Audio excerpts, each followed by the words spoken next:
और हम यहाँ की सरकार को कहेंगे मंदिरों को ना तोड़ो, तोड़ना ही है तो जो अभी बता रहे थे एशिया का 2 नंबर तोड़ डाल। आएरो जग जाओ, अब सब हिंदू अपने हाथ में हथियार उठा लो और कह दो हम सब हिंदू एक हैं। इसी बीच कुछ तस्वीरें उनकी आई हैं। देखिए मेडिकल चेकअप उनका किया जा रहा है, बीच सड़क पर वो लेटे हैं चूंकि बुखार ज्यादा है और 102 डिग्री बुखार उनको दर्ज किया। से को कुछ लाइव बोलेंगे, आप उसको कुछ पब्लिकली बोलेंगे और आपको क्या लगता है वो चुप करके बैठ जाएगा? परमेश्वर धीरे से काम करते हैं, उसकी लाठी बेआवाज है लेकिन जब पड़ती है सबको सुनाई भी देती है और सुनाई देती भी नहीं। उन्हें पता ही नहीं कि हम बाबा है ही नहीं, हम तो ढाबा है। देखिए धीरेन्द्र शास्त्री हो, अनिरुद्धाचार्य हो, रामभद्राचार्य हो, एक देवकी नंदन है वो हो, एक प्रदीप मिश्रा हो, ये सारे के सारे लोग देश में अंधविश्वास, पाखंड और आडंबर फैलाने का काम कर रहे हैं। लेकिन इसको तो हम खेल रहे थे कि चलो वो अपनी दुकानें चला रहे हैं मंचे लगा के, लेकिन अब उन्होंने जो काम शुरू किया है वो देश को तोड़ने का काम है। जय मसीह की। चैनल को सब्सक्राइब जरूर करें ताकि आप सच्चाई और शांति की आवाज को मिस न करें। हाल ही में आजाद समाज पार्टी की ओर से एक बयान सामने आया जिसमें धीरेन्द्र शास्त्री, अनिरुद्धाचार्य, रामभद्राचार्य, देवकी नंदन और प्रदीप मिश्रा जैसे धार्मिक व्यक्तियों पर आरोप लगाया गया कि वे अंधविश्वास और पाखंड फैला रहे हैं। बयान में यह भी कहा गया कि कुछ यात्राएं और सभाएं देश के माहौल को प्रभावित कर रही हैं, जैसे धीरेन्द्र शास्त्री की हिंदू राष्ट्र यात्रा, जिसे लेकर राष्ट्रपति को पत्र भी लिखा गया। इस बयान में जातिगत घटनाओं, प्रशासन की कार्रवाई और सामाजिक तनाव से जुड़े कई मुद्दों पर भी सवाल उठाए गए। प्रतिनिधि का कहना था कि अगर कार्रवाई नहीं हुई तो आंदोलन किया जाएगा। उन्होंने यह भी आरोप लगाया कि कुछ वकीलों और सामाजिक व्यक्तियों द्वारा माहौल खराब किया जा रहा है और प्रशासन ने एट्रोसिटी एक्ट जैसी कार्रवाई नहीं की। इसी माहौल में कई लोग यह जानना चाहते थे कि मसीही समुदाय इस तरह के बयानों को कैसे देखता है, क्या प्रतिक्रिया है और क्या कहा जाना चाहिए। इसी वजह से आज हम एक ऐसी क्लिप आपके सामने ला रहे हैं जिसमें एक पास्टर ने अपनी बात बहुत साफ तरीके से कही है।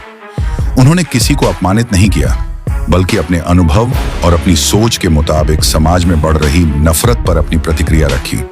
हमारी कोशिश सिर्फ इतनी है कि लोगों को दोनों पक्ष सुनने का मौका मिले, ताकि बात आधी अधूरी न रह जाए और किसी के मन में भ्रम न बने। आज की वीडियो में आप जो क्लिप देखेंगे उसमें एक बात बहुत साफ कही गई है कि अगर कोई भी नेता, बाबा या धर्मगुरु नफरत की भाषा बोल रहा है तो वह देश की एकता के खिलाफ काम कर रहा है। भारत का संविधान सबको बराबर देखता है, न कोई बड़ा धर्म है, न कोई छोटा, और न किसी को दूसरों के स्थान तोड़ने का हक है। देश ने सबको एक साथ जीने की आजादी दी है और उसे बचाना हम सबका काम है।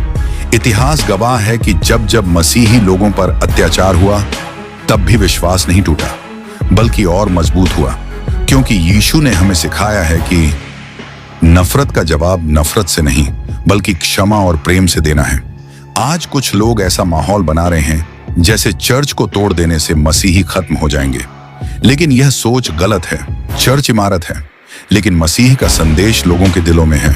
देखिए धीरेन्द्र शास्त्री हो, अनिरुद्धाचार्य हो, रामभद्राचार्य हो, एक देवकी नंदन है वो हो, एक प्रदीप मिश्रा हो, ये सारे के सारे लोग देश में अंधविश्वास, पाखंड और आडंबर फैलाने का काम कर रहे हैं। लेकिन इसको तो हम खेल रहे थे कि चलो वो अपनी दुकानें चला रहे हैं मंचे लगा के, लेकिन अब उन्होंने जो काम शुरू किया है वो देश को तोड़ने का काम है। आप ही बताइए कि ये देश भारत के संविधान के अनुसार धर्मनिरपेक्ष है, और धर्मनिरपेक्ष राष्ट्र को अगर एक धर्म का बनाने की बात अगर कोई व्यक्ति करता है तो गैर संवैधानिक है, गैर कानूनी। सांप्रदायिक सौहार्द को बिगाड़ने का काम धीरेन्द्र शास्त्री इस यात्रा के माध्यम से कर रहे हैं, जिसमें वो हिंदू राष्ट्र को बनाने को लेकर यात्रा निकाल रहे हैं। उनकी यात्रा दिल्ली से वृंदावन तक हो रही है। हमने राष्ट्रपति जी को चिट्ठी लिखी और मांग की है कि यात्रा को तत्काल रोका जाए। नहीं रोकी गई तो हम सड़कों पर उतर के भी आंदोलन करके विरोध प्रदर्शन करेंगे। जो व्यक्ति देश में हिंदू राष्ट्र की बात करता है, जो व्यक्ति कह रहा है कि हम देश को हिंदू राष्ट्र बनाएंगे, जो व्यक्ति संविधान को नहीं मानता है, जो व्यक्ति लोकतंत्र को नहीं मानता है, और उसकी आप चापलूस कर रहे हैं, उसको कोई बड़ा आदमी कहे तो मेरे समझ से उससे घटिया आदमी कोई नहीं। क्या ये देश माने हिंदू राष्ट्र नहीं बनना चाहिए आपके हिसाब? हिंदू राष्ट्र जिसको बनाने की इच्छा है वो अपना हिंदू राष्ट्र बनाए। अगर संविधान आपको हिंदू राष्ट्र बनाने का इजाजत देता है तो संविधान हमको भी ईसाई राष्ट्र बनाने का आदेश देता है।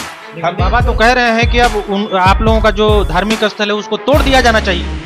आपकी सरकार में है तो आप हमारे चर्च को तोड़ दीजिए। जिस दिन हम भी सरकार में आएंगे, हमारे लोग भी आएंगे, तो हम भी आपको तोड़ देंगे, हम भी आपको तोड़ देंगे। हाँ, हम एक चीज करेंगे, एक शर्त पर हम आपको छोड़ देंगे, इसलिए कि हम लोग क्षमा करने वाले हैं। जब आप हमसे माफी मांगिएगा, कहिएगा कि नहीं, मैंने तो आप अपने शासनकाल में आपके साथ में बहुत अत्याचार किया है, लेकिन आप माफ करो, क्षमा करो, है ना, तो हम क्षमा कर देंगे। हम क्षमा करने वाले लोग हैं, ठीक है। हम हम तो मंदिर को नहीं तोड़ेंगे, क्योंकि मंदिर को तोड़ने से, मस्जिद को तोड़ने से, इससे कोई समस्या का समाधान थोड़ी होता है। ये जो है नीचता है, ये नीचता है। आज देखिए कि मसीही लोगों के साथ बहुत सारे लोग को लग रहा है ना कि चर्च को तोड़ देंगे तो मसीहियत समाप्त हो जाएगा। अरे यार, कितने भूल में हो, कितना बेवकूफ ये लोग है। चर्च को तोड़ देने से यीशु मसीह का राज खत्म हो जाएगा।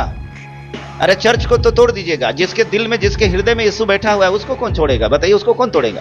एक एक स्त्रियां, एक एक महिलाएं हैं, जिनसे जा करके बात करिए, वो कहेगा कि हम अपने पति को छोड़ सकते हैं। अपने पति को जवाब देते कि सुनिए, हम आपको छोड़ देंगे, हम आपके घर को छोड़ देंगे, लेकिन हम यीशु मसीह को नहीं छोड़ सकते हैं, इसलिए कि मेरे जीवन में जो परमेश्वर ने काम किया है, हम उसका कायल हैं। जिस व्यक्ति के दिल दिमाग में ये बात आ गया, उसको आप हटा दीजिएगा। ये सब असंभव बात है। सवाल यह है कि ये संविधान सभी धर्मों को सम्मान देता है, आदर करता है, सबको एक रह के चलने की इजाजत देता है, तो फिर बाबा लोग ऐसे बयान देते ही क्यों हैं? बाबा लोगों की खटिया खड़ी हो रही है ना, बाबा लोगों की दुकान बंद हो रही है। जितना भी दान दक्षिणा चढ़ावा ये सब आता था, तब बाबा के झोली में जाता था। बाबा बड़का बड़का तोंद बढ़ाता था, एंटीना बढ़ा बढ़ा करके अपने बाल बच्चा को विदेश में पढ़ाता था। आज हुआ है क्या कि जितने भी उधर एंटीना वाला बाबा को परिक्रमा के नाम पर, उसको चलने के नाम पर, दान दक्षिणा के नाम पर, है ना, श्राद्ध कर्म के नाम पर, पिंडदान के नाम पर जो उधर जाता था, आज सब सतर्क हो गया, जागरूक हो गया, और सबको समझ में आ गया यीशु मसीह एक ऐसा परमेश्वर है जहां देना तो कुछ नहीं है लेकिन मिलता सब कुछ है। इसलिए सब यीशु मसीह के पास में आ रहा है, उसको ग्रहण कर रहा है। अब यही बतिया कि बाबा की दुकान बंद हो रहा है, तो अंदर से मिर्ची जो कहते हैं ना, मिर्ची लगना, वो मिर्ची लग रहा है। बता देते, अभी धीरेंद्र शास्त्री की तबीयत खराब चल रहा है। धीरेंद्र शास्त्री की तबीयत खराब चल रही है, वो आपको मालूम है। तबीयत खराब होने के बाद हॉस्पिटल में ये बंदा गया है। अब बताइए, अपन पर्ची जो व्यक्ति नहीं निकाल सकता कि फलना दिन हमारी तबीयत खराब होनी है, ये दूसरा के पर्ची निकालता था, ढोंगी बाबा। ठीक है, कोई बात नहीं। धीरेंद्र शास्त्री जैसे जैसे अज्ञानी लोगों को हम लोग माफ करते हैं, हम लोग क्षमा करते हैं, हम क्षमा कर चुके हैं। मसीही समाज हमेशा देश के कानून का सम्मान करता आया है और आगे भी करता रहेगा, लेकिन जब कानून और संविधान को चुनौती दी जाती है, तब सवाल उठना स्वाभाविक है कि यह सब किस दिशा में जा रहा है। पास्टर तिरंजन का संदेश किसी विवाद को बढ़ाने के लिए नहीं था, बल्कि स्थिति को साफ करने, लोगों को जागरूक करने और समुदाय को सुरक्षित रखने की एक जिम्मेदार कोशिश थी। यह महत्वपूर्ण है कि ऐसे समय में हम सब मिलकर एक दूसरे की आवाज बने और देश को धर्म के आधार पर नहीं, बल्कि इंसानियत और संविधान के आधार पर खड़ा रखें।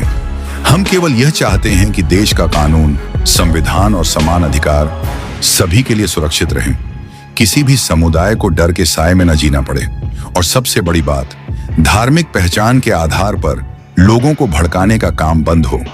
ऐसे बयान लोगों के बीच अविश्वास पैदा करते हैं और देश के लोकतांत्रिक ताने बाने को नुकसान पहुंचाते हैं।